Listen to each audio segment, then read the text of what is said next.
The following program is a PBS Wisconsin original production. Injustice anywhere is injustice everywhere. Wisconsin congressional members respond to ICE's clash with protesters in Minneapolis and speculate if that fight could move closer to home.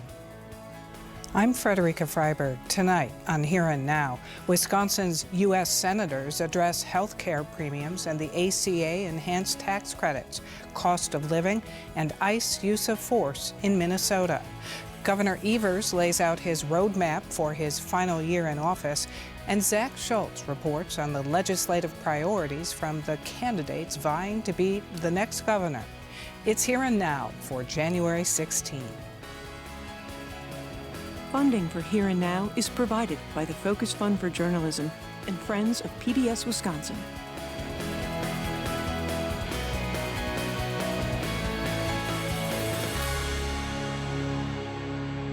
Fallout from federal immigration enforcement in Minneapolis continues this week, with 6 federal prosecutors there resigning over the assignment to investigate the widow of the 37-year-old mother shot and killed by an ICE agent. And Thursday was the last day of open enrollment for Marketplace Affordable Care Act plans, with early indications showing 1.4 million fewer enrollees than last year. But the U.S. House last week voted to extend those credits, with 17 Republicans joining, including Wisconsin 3rd Congressional Representative Derek Van Orden. To check where that measure goes in the Senate, we turn to Wisconsin's U.S. Senators, Democrat Tammy Baldwin and Republican Ron Johnson, who joins us now. Senator, thanks very much for being here. Thanks for having me on. So what do you know about any compromise to be had on the extension of these ACA enhanced credits? Well, appreciate you reporting it accurately. We're talking about the enhanced credits. For the supposedly 24 million people on the exchanges, more than 22 million will still get the Obamacare original subsidies, which were very generous. The only people losing subsidies are people making over 400% of the poverty line. That's about 1.6 million people. And I'm actually working with a couple Democrat senators to address those individuals because they are facing unbelievably high premiums because of Obamacare. It has so destroyed the individual market. Some of these folks close to retirement are facing premiums of $36,000, $38,000 a year. So I'd like to help them. But again, I really have, there's no reason to extend the enhanced temporary pandemic subsidies for people who still will retain the Obamacare subsidies. What kind of traction is that getting, your proposal to maintain credits for those at 400% above poverty? Well, what I've been told is there are enough Democrats who will co-sponsor that, but right now I think they're still holding out hope that they can extend all the subsidies. I just believe that's dead on arrival here in the Senate. We voted that down multiple times during the shutdown. That's just not going to happen. Well, were you surprised by the 17 Republicans in the House who voted to extend those enhanced credits? No, I think the issue's been so misreported.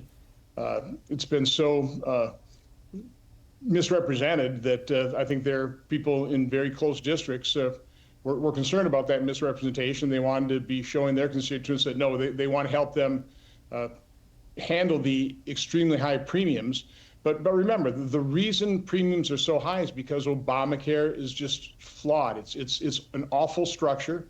It forced a very small percentage of the American population, those 24 million people on the individual's change, to completely bear the cost of covering people with pre-existing conditions. So that's the reason why premiums since the implementation of Obamacare have increased at 4 times the rate of inflation. So again, it's completely failed. And the only thing the subsidies are doing right now is they're masking that. It's certainly helping people. But what we ought to do is we ought to fix Obamacare, repair the damage done, and transition to a system that would actually work. Like? Well, the root cause of our healthcare financing system is the third-party payer system. Somebody else is going to pay the cost of the procedures and the medical services. All we pay for is insurance. It's way too high, or we pay our taxes. So until you actually reintroduce consumerism, where consumers know what things cost and they're concerned about what things cost. Right now, doctors don't know, nurses don't know, patients don't know. The only people know are the bean counters, so that's a completely flawed system. You've removed all the benefits of a free market competitive system out of healthcare. So you don't have lower costs, you don't have better quality, you don't have better service. So again, return consumerism, free market competition in there. Now, providers aren't going to like it.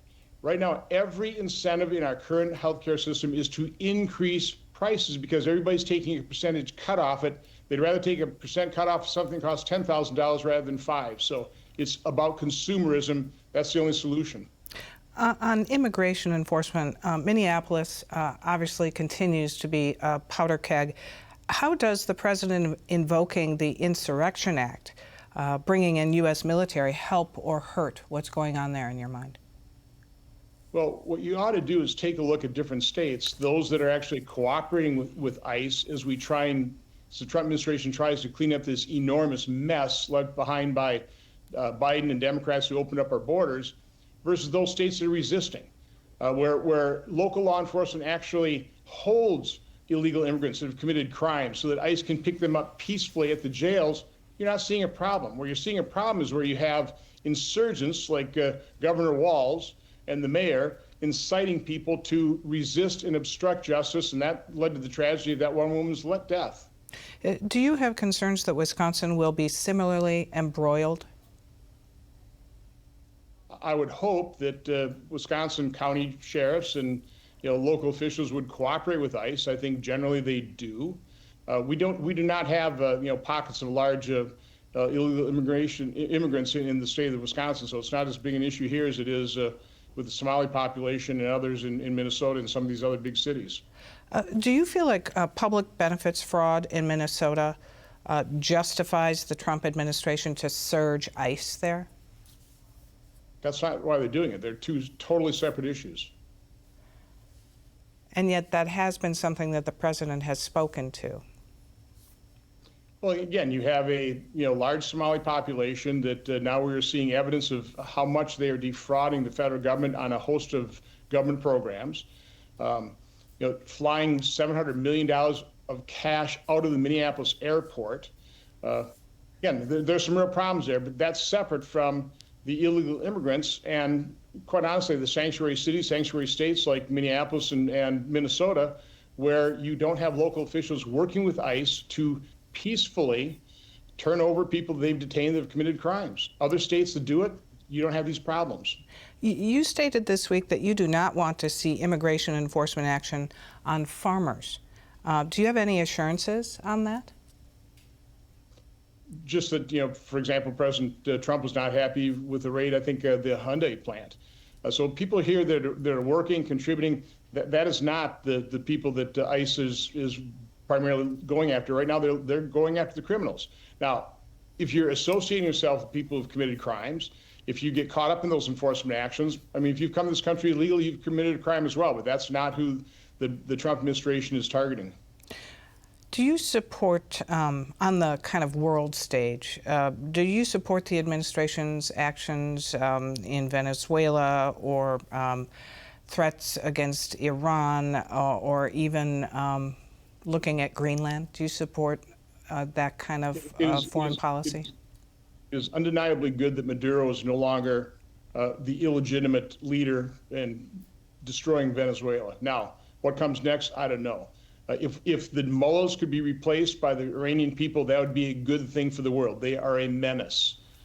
Greenland, from my standpoint, I'm not worried about a military invasion there. I think it's appropriate for President Trump to understand and point out what a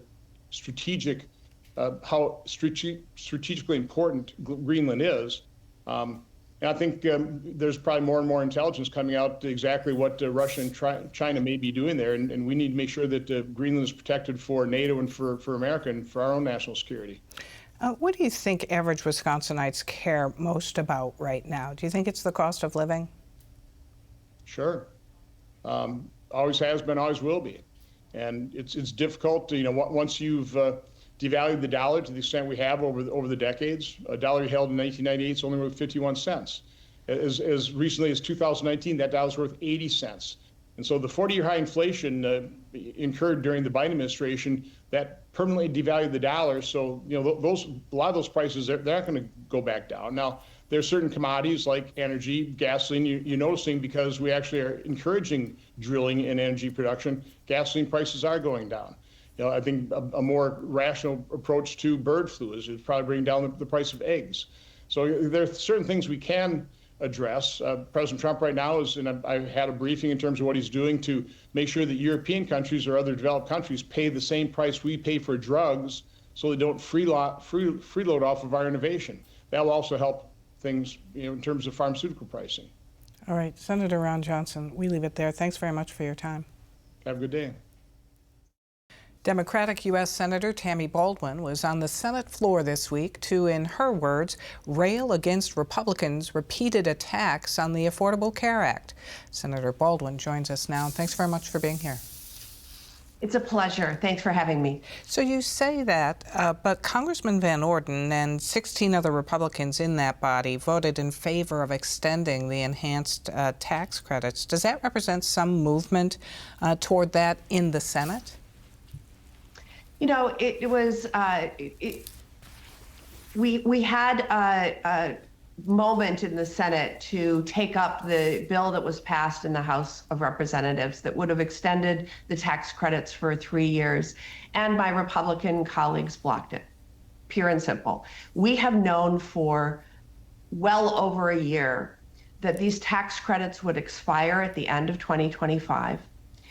And I have worked tirelessly to try to extend these tax credits so that working families can afford their health care premiums if they buy through the Affordable Care Act. But we're seeing the numbers start to come in. Thousands of Wisconsinites have dropped health care coverage, and we expect it only to get worse as some who were automatically re-enrolled get their premium bills and figure out that it's just not in their budget to continue health care.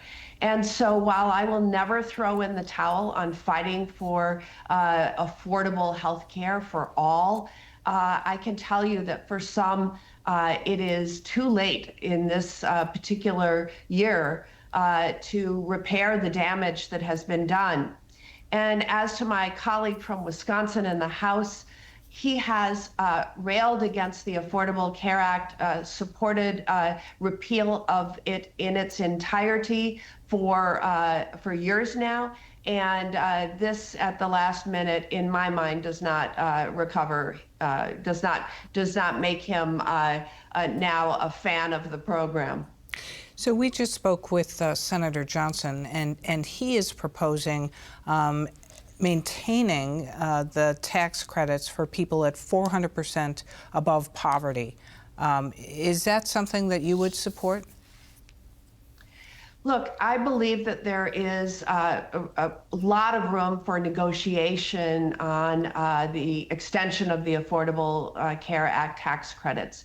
And there is no reason in my mind that we can't have a reasonable income cap or to have a provision that says that you can't be expected to pay more than a certain percentage of your income on health care. I just want to relate a story that I shared on the Senate floor.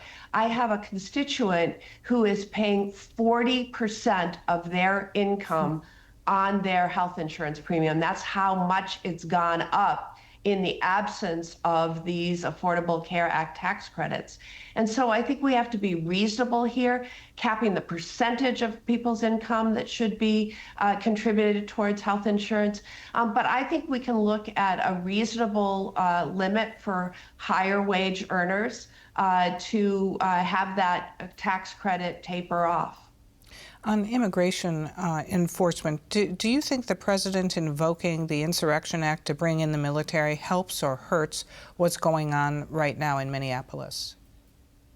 You know, when you see this president surge what is now close to 3,000 armed, masked ICE agents into neighborhoods, schools, residential areas, I think that makes our communities less safe, not more safe. And the chaos that is going on in Minnesota by these unaccountable actions taken by these ICE agents is the part that is causing tensions to rise.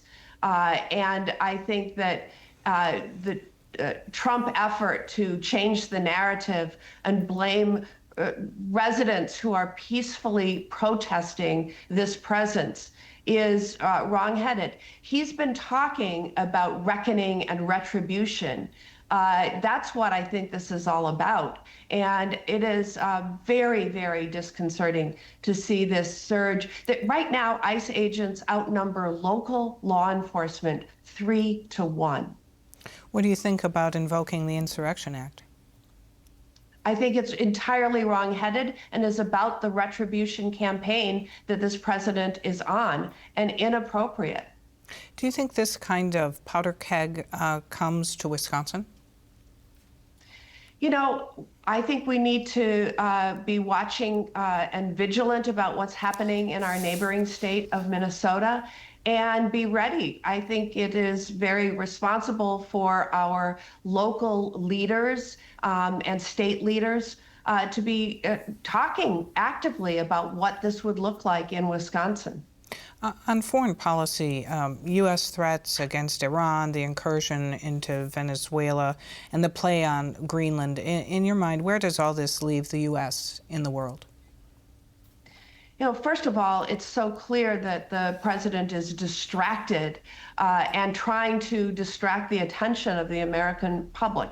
When he ran for president, he said, on day one, I will bring costs down, and on day one, I will end our international conflicts, our endless wars.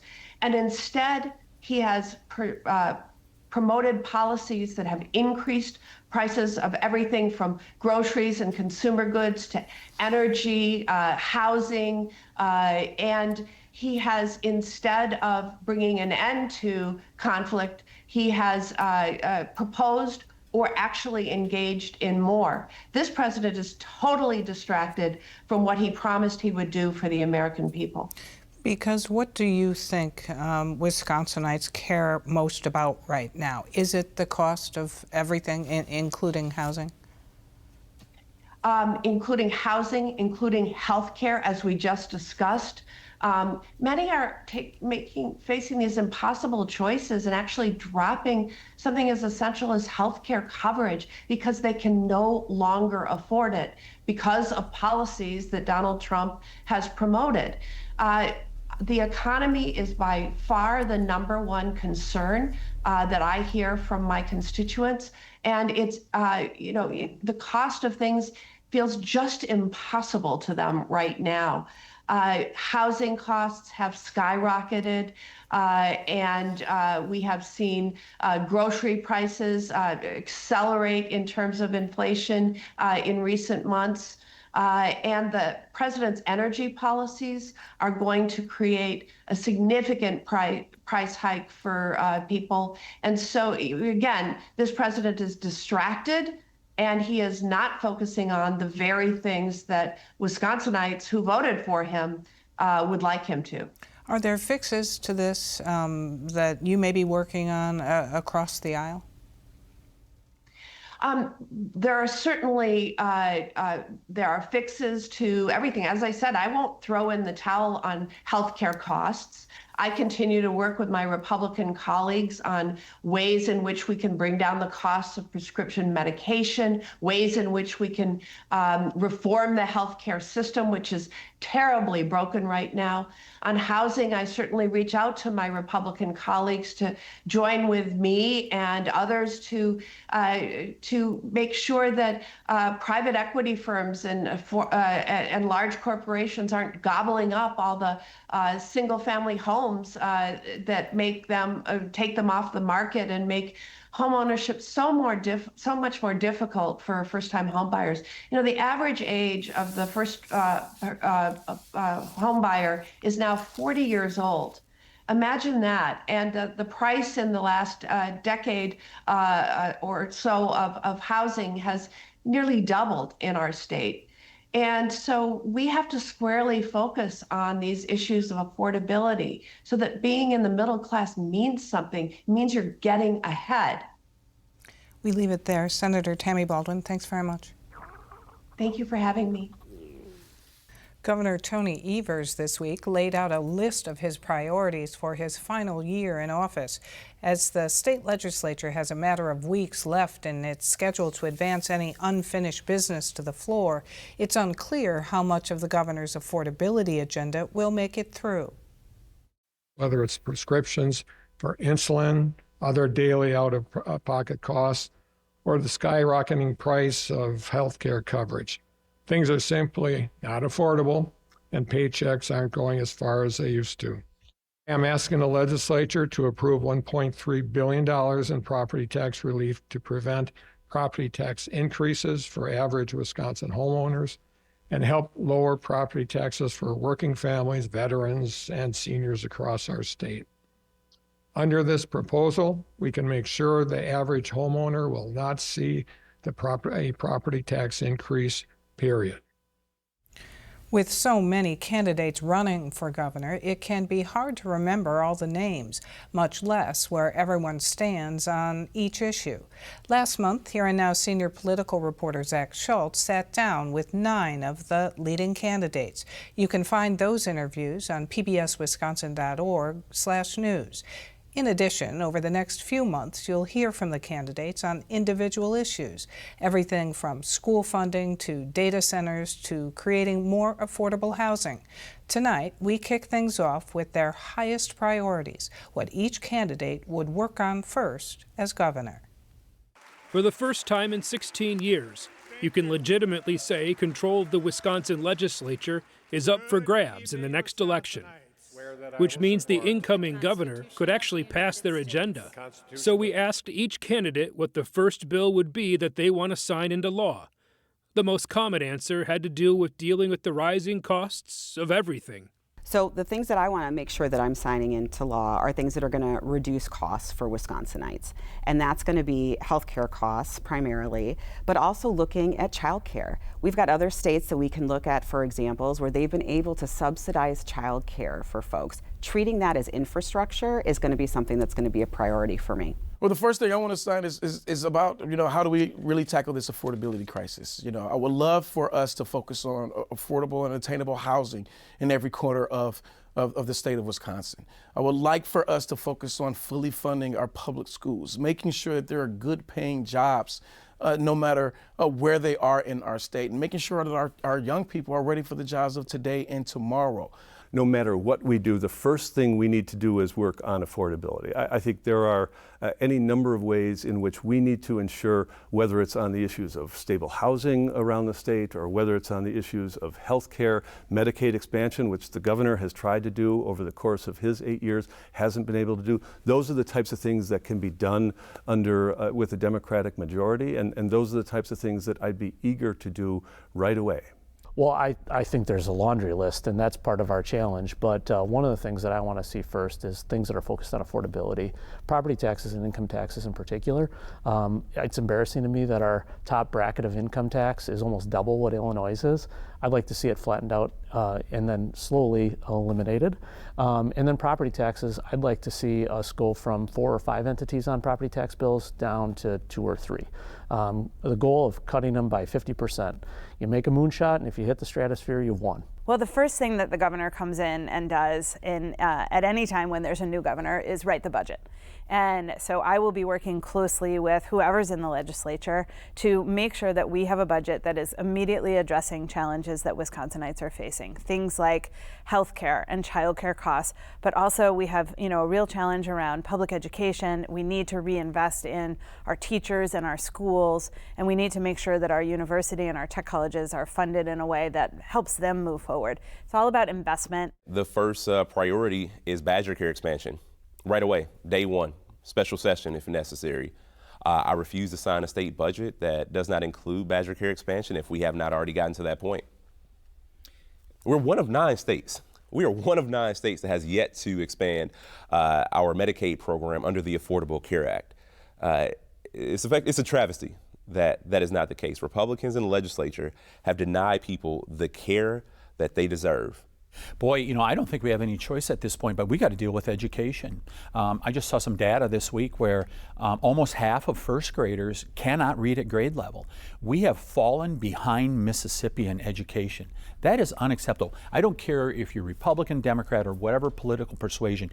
We have always had a long, proud tradition of educating children well, and we've got to get that back. Otherwise, our state cannot succeed.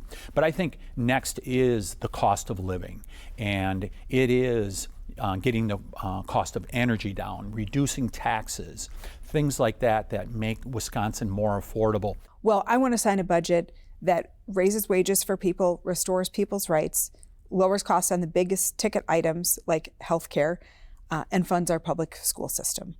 Our kids have been getting shortchanged for a generation, and it's not fair, and it's actually terrible for our economy.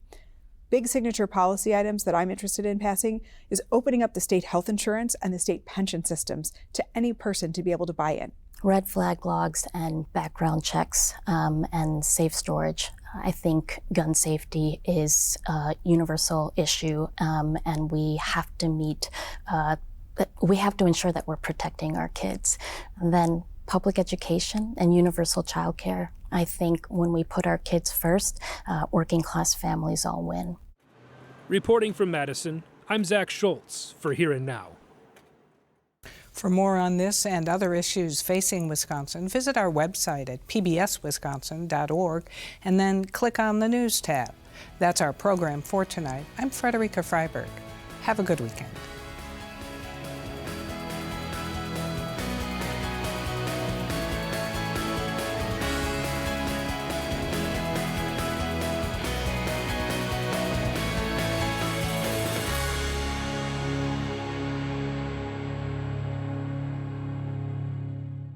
Funding for Here and Now is provided by the Focus Fund for Journalism and Friends of PBS Wisconsin.